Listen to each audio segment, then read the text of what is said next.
Telangana rising నినాదంతో పెట్టుబడుల ఆకర్షణే లక్ష్యంగా సింగపూర్ వెళ్లిన ముఖ్యమంత్రి రేవంత్ రెడ్డి నేతృత్వంలోని ప్రతినిధి బృందం పర్యటన కొనసాగుతోంది. ప్రభుత్వ ప్రయత్నాలకు ఫలితాన్నిచ్చేలా ప్రముఖ data centre solutions provider ST Telemedia global data centres 3,500 కోట్ల రూపాయలు పెట్టుబడి పెట్టేందుకు ముందుకొచ్చింది. హైదరాబాద్ ముచ్చెర్లలోని మీర్ఖాన్పేటలో ఆర్టిఫిషియల్ ఇంటెలిజెన్స్ ఆధారిత అత్యాధునిక డేటా సెంటర్ క్యాంపస్ ఏర్పాటుకు ఆమోదం తెలిపింది. పరిశ్రమల శాఖ మంత్రి శ్రీధర్ బాబు, పరిశ్రమల శాఖ ప్రత్యేక ప్రధాన కార్యదర్శి Jayesh Ranjan, group CEO Bruno Lopez సమక్షంలో అవగాహన ఒప్పందంపై సంతకాలు చేశారు. ఇప్పటికే ఈ కంపెనీ హైదరాబాద్ హైటెక్ సిటీలో డేటా సెంటర్ను నిర్వహిస్తోంది. కొత్త క్యాంపస్తో కార్యకలాపాలను మరింత విస్తరించనుంది. కంపెనీ 10 ఏళ్లలో దేశంలో గిగావాట్ సామర్థ్యానికి విస్తరించాలనే భవిష్యత్తు లక్ష్యంతో తెలంగాణలో పెట్టుబడులు పెడుతోంది.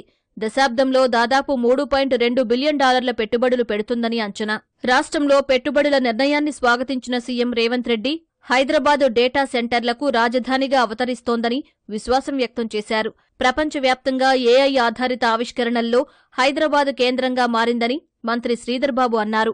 మౌలిక సదుపాయాలతో పాటు తెలంగాణ ప్రభుత్వం అనుసరిస్తున్న ప్రగతిశీల విధానాలు, సాంకేతిక ఆవిష్కరణలకు ప్రోత్సాహకరంగా ఉన్నాయని STT media global data centre CEO Bruno Lopez అన్నారు. అంతకుముందు మంత్రి శ్రీధర్బాబు సింగపూర్లో సెమీకండక్టర్ పరిశ్రమ అసోసియేషన్తో ప్రత్యేకంగా సమావేశమయ్యారు.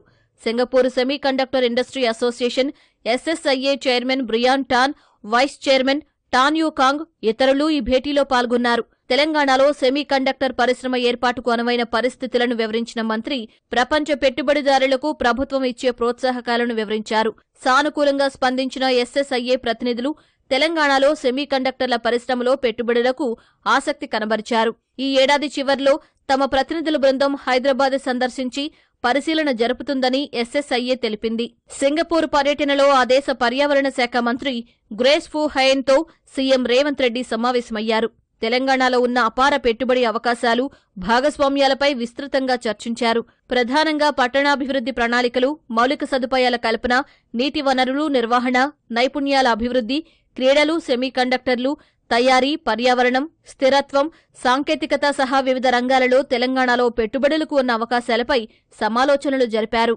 Net zero future city, Musi పునరుజ్జీవన ప్రాజెక్ట్, నీటి నిర్వహణ, స్థిరత్వ ప్రణాళికల్లో తెలంగాణతో భాగస్వామ్యం అంశాన్ని సింగపూర్ ప్రభుత్వం పరిశీలిస్తుందని వారు హామీ ఇచ్చినట్లు ప్రభుత్వం తెలిపింది. తెలంగాణ కల్చరల్ సొసైటీ ఆధ్వర్యంలో నిర్వహించిన మీట్ అండ్ గ్రీట్ కార్యక్రమంలోనూ సీఎం రేవంత్ రెడ్డి పాల్గొన్నారు. Singapore global Indian international school ఆడిటోరియంలో జరిగిన కార్యక్రమంలో తెలంగాణ ప్రవాసులు పెద్ద సంఖ్యలో పాల్గొన్నారు.